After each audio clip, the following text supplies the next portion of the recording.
I welcome you, dear friends, to the reflection of the 12th Sunday in Ordinary Time, Year B. And the three readings today speak on storm, the storm experience of our life, the storm experience in our daily lives. Now, in the first reading from the book of Job, chapter 38, now in this, the experience of the passage of today in the first reading, it gives us that opportunity to think about our lives. That sometimes in our lives we see everything as coming by our own might. No, God's ways are not man's ways. God does his own things the way he wants to do them and when he wants to do them. And sometimes as human beings, we see punishments coming to us as maybe we have done something, we're now, God is separating us. No, God's ways are not ours.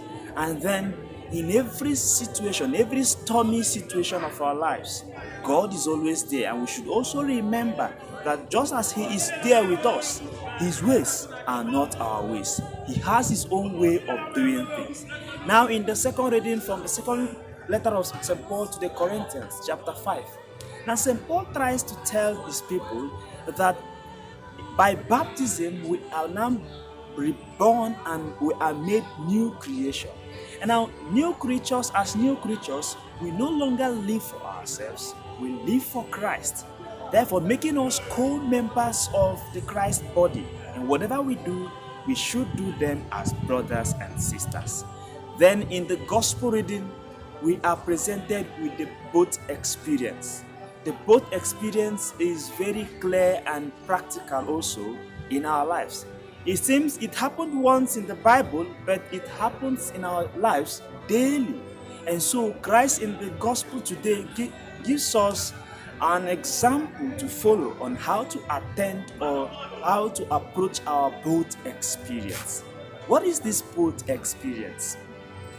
Now, the disciples, when Christ tried to cross over to another side, he now left the crowd after announcing the gospel, the kingdom of heaven, after preaching to the people.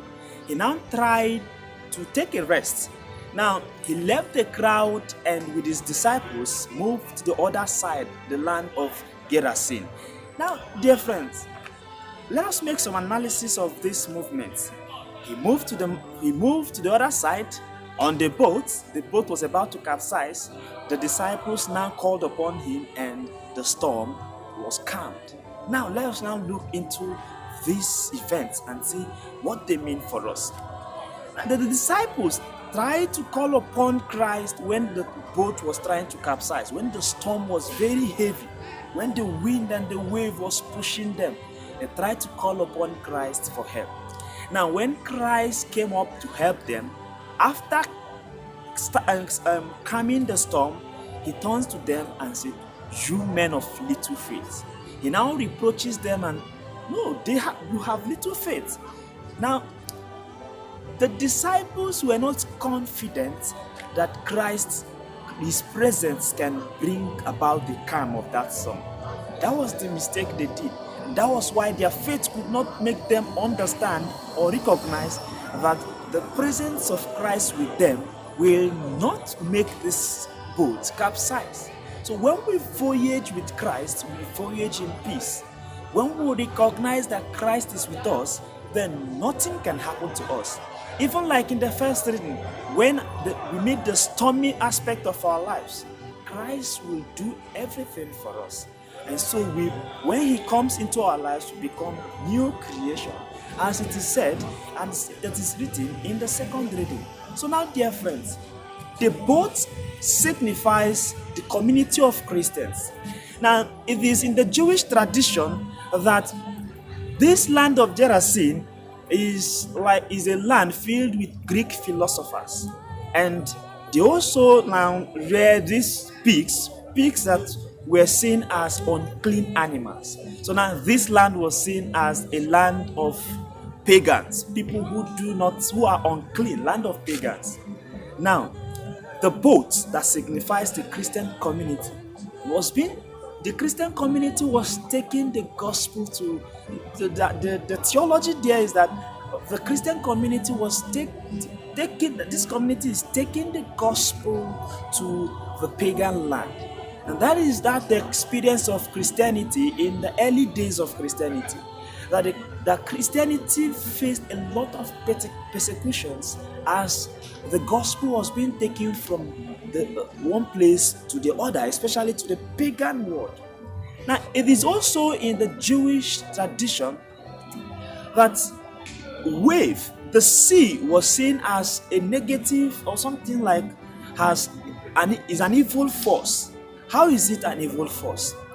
Now, in Genesis chapter 1, verse 2, before the creation of the world was in total chaos. That is, it was null and void. Nothing was there. So it was flooded with water. And so when God now ordered all this, and now there was order, creation came in. Now, in that tradition, there is only one thing that proved negative. That is the sea. The sea proved negative, but at the same time, when God ordered it, it could, by the order of God, now obey the commands of God. And so now, later on, this stormy sea, this sea was seen as like symbolizing giving it a negative connotation. So they are seen as negative force. So now, the evangelist Mark tries to use these images, these languages, to drive home a message. And what is the message? That when we try to do good things, when we try to do the will of God, when we try to act as Christians, we will face this stormy experience. We will face this boat experience. The storm, that negative force that will not like us to do the will of God will always be there. But like in the first reading, God promises us that He will be with us. His ways are not man's ways, and He will always be with us. And now, like in the readings of the last week, now the prophet Ezekiel gives this prophecy of God that God fulfills His promises. God will always be there for us.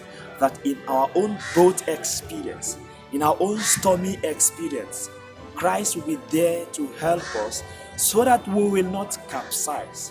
Christ will be there.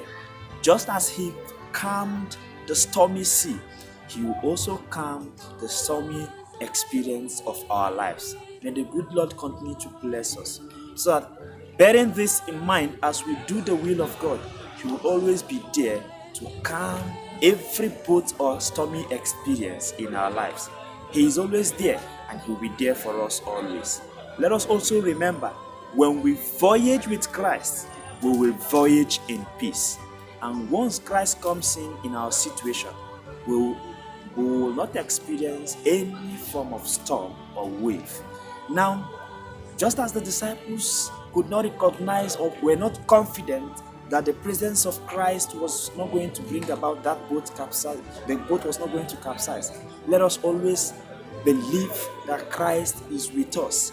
And when we call upon Him, He will always do whatever is good for us, for His ways are not man's ways. Let us also not make the mistake like always recognizing, always seeing that God is not there for us. He will not do everything for us. No. Christ is with us always. And He will do everything for our own good. It is for our own good that He came to die for our own sin. It is for our own good also in our situation that He will save us. Let us always remember God. Put God in everything we do. Let us seek first the kingdom of God, and everything will be added unto us. May the good Lord bless us as we struggle to do